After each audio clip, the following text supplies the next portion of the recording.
Alright, so I don't know which one of these is you. So it looks like Red is sending out 3 SCVs right away and not even making his first depot. And then obviously proxying some racks within vision of the high ground, which is just a completely not viable, ridiculous thing to be doing.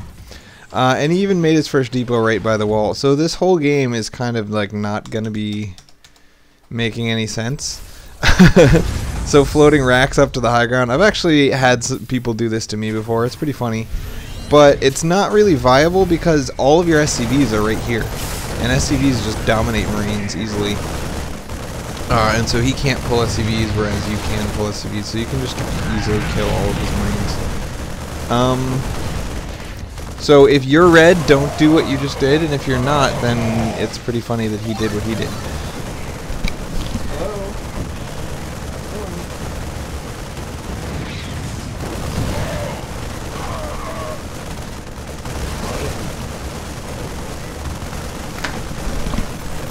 Boom. And so from here, Red's going to continue to kind of dick around, and Blue's just going to play very standard and do normal things. So, I don't know what I'm supposed to say about this. This is just patently ridiculous. The follow-up from that ridiculous poke, actually, they both kind of end up in somewhat the same spot economically. They both have an expo. They both have not very many workers. Red is made a PF at his natural, which I find ridiculous in TVT, because the killing blow in TVT is always to set up siege tanks within range of the natural and the choke anyway, so this is just encouraging it even more. So, and the other alternate killing blow is the doom drop, and this also promotes that. So I don't see why a PF at the natural makes any sense. Then he tries to siege your base from here, but it can't even hit anything. It hits a starport in a supply depot, and it gets mopped up. But even if it didn't get mopped up, you just lift the starport and let the depot die. That's not painful. It doesn't matter. So 57 workers to 38. Third base going down. Blue is just following a very standard kind of standard play style.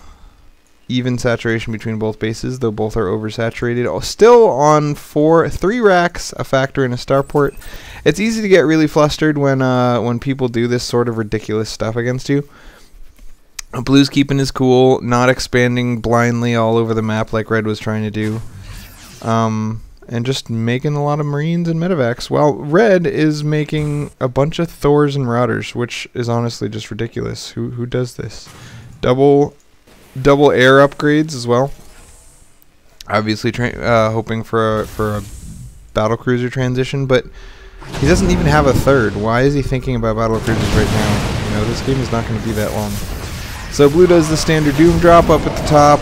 Thors try to clean it up and do a reasonable job. Their ability to retreat and get repaired is quite cool and everything, but oh, Blue comes out pretty far ahead in the opening engagement and then just kind of suicides the rest of his army. But it doesn't even matter, because at this point it's 70 workers to 46, triple the income for Blue, and the game just kind of drags on and goes the obvious route from here, man. As long as Red can't secure a natural, Blue doesn't have to kill Red.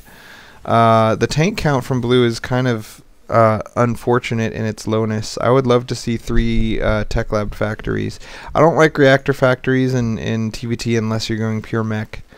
It looks like double mech upgrades, which seems a little weird because you only have 1 tech factory and 1 core factory. And then Red finds out why massing Thor medevac doesn't work in TVT, and that's the end of that. So it was quite a cute opening, and the rest of the game was just